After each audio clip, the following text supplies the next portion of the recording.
ये ज्ञान परमात्मा ने भगवान कृष्ण के द्वारा सबसे बड़े धर्म युद्ध महाभारत की रणभूमि कुरुक्षेत्र में अर्जुन को कुछ 5000 साल पहले दिया। ये वो वक्त था जब धर्म का बार बार उल्लंघन हुआ, परमात्मा का डर मनुष्य से निकल गया। लालच की होड़ में भाई ने भाई को मारने की कोशिश की, और यही नहीं, एक ब्याहता औरत को भरी सभा में अपने बड़ों के सामने अपमानित किया गया।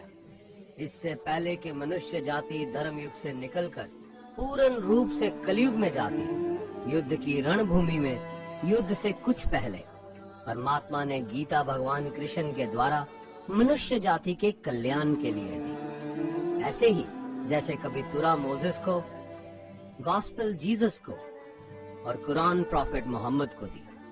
गीता, बाइबल, कुरान, तुरा, गुरु ग्रंथ साहिब परमात्मा द्वारा दी गई किताबें हैं, जो किसी एक धर्म के लिए नहीं बल्कि पूरी मनुष्य जाति के लिए, पूरी इंसानियत के लिए, सब आत्माओं के लिए, क्योंकि ये आत्मा को परमात्मा के बारे में, उसकी सृष्टि के बारे में और सबसे अहम ये उन कायदों के बारे में समझाती है जिनका आत्मा को मनुष्य के रूप में हर हाल में पालन करना होगा, रक्षा करनी होगी।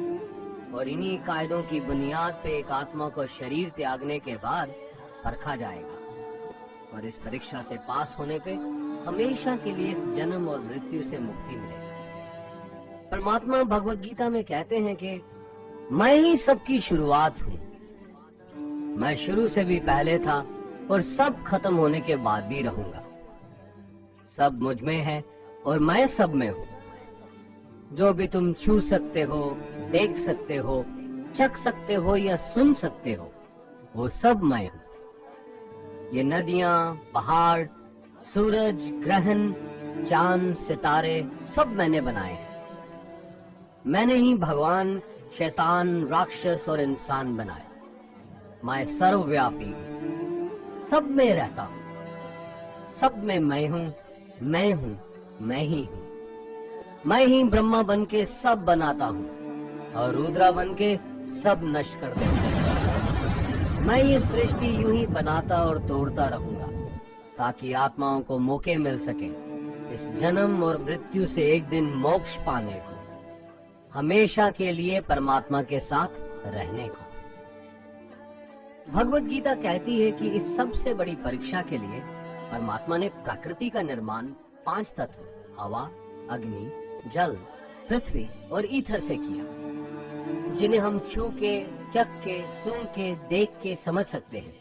पर खुद परमात्मा इन 5 इंद्रियों की समझ से बाहर है। उन्हें आत्मा इन इंद्रियों से नहीं जान सकती। आत्मा 5 इंद्रियों के साथ वैसे ही है जैसे एक लोहे का रोबोट जिसे अपने बनाने वाले का कोई पता नहीं। अर्जुन को भी परमात्मा का विराट रूप देखने के लिए भगवान कृष्ण ने दिव्य नेत्र दिए। भगवत गीता समझाती है कि आत्मा अजन्मी है, इसे कोई मार नहीं सकता, कोई जला नहीं सकता, डुबा नहीं सकता, काट नहीं सकता।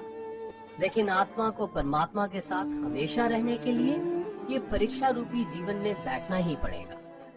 इस परीक्षा के लिए परमात्मा से बिछुड़ के आत्मा को पृथ्वी पे किसी न किसी रूप में जन्म लेना पड़ता है, और 88 करोड़ योनियों को जीने और भोगने के बाद एक आत्मा को मनुष्य का शरीर और दिमाग मिलता है। इस सबसे बड़ी मर्यादाओं की परीक्षा में बैठने के लिए हर मनुष्य को इस पूरी परीक्षा के दौरान तरह तरह की अच्छी और बुरी भावनाओं के चक्रव्यूह में अपने ही भाई बहन या मित्रों के साथ डाला जाता है, जिसमें हर आत्मा को अपने अंदर के तामसिक और राजसिक अवगुणों से निकल के सात्विक जीवन में प्रवेश करने के मौके मिलते हैं। हमारे तामसिक गुण वो है जो हमारे अंदर हीन भावना पैदा करके हमें खुद को उदास और नुकसान पहुंचाते हैं, और हमारे राजसिक गुण हमें ईर्ष्यालु और लोभी बना के दूसरों के प्रति नुकसान पहुंचा सकते हैं। इस परीक्षा के दौरान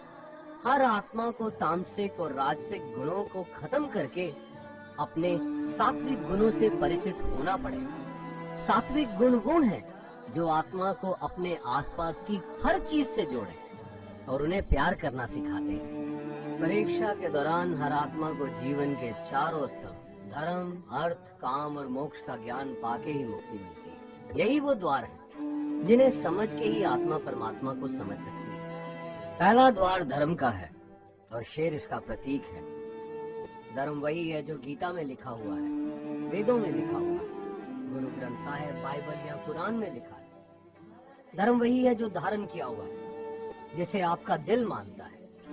जैसे झूठ नहीं बोलना, चोरी नहीं करना, भगवान का निरादर नहीं करना, दूसरों को नुकसान नहीं देना, यही सब धर्म है। और हर आत्मा को अपने जीवन काल में हर समय धर्म का पालन करना होगा और उसकी रक्षा करनी होगी। दूसरा द्वार अर्थ का है और घोड़ा इसका प्रतीक है। हर आत्मा अपने हर जीवन काल में अपने पृथ्वी पे होने का अर्थ या मूल कारण समझेगी। इस जिंदगी में भोगने वाली चीजें और रिश्तों का आनंद ले।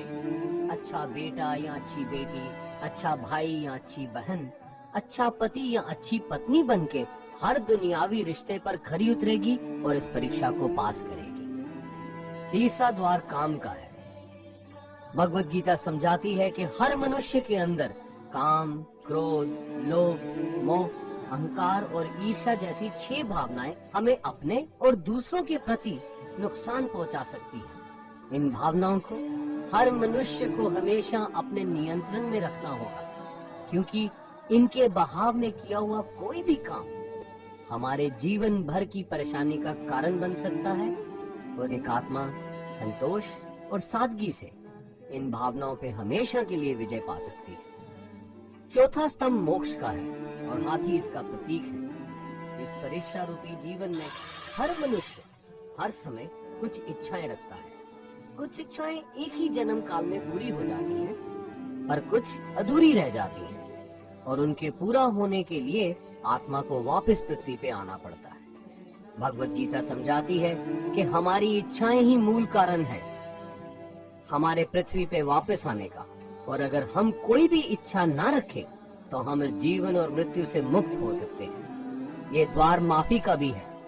जिन्होंने आपके साथ बुरा किया उनको माफ करके और जिनसे आपने बुरा किया उनसे माफी मांग के मुक्ति पाई जा सकती है। जब तक आत्मा इन चारों दरवाजों धर्म, अर्थ, काम और मोक्ष को समझ नहीं लेती, तब तक आत्मा को बार बार इस मनुष्य रूप में आना ही पड़ेगा।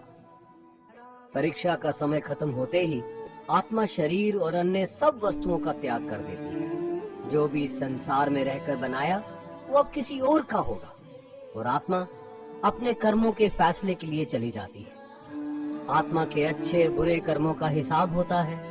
अपने अच्छे कर्मों के लिए आत्मा कुछ वक्त के लिए स्वर्ग और दुष्कर्मों के लिए नरक पे चले जाती है।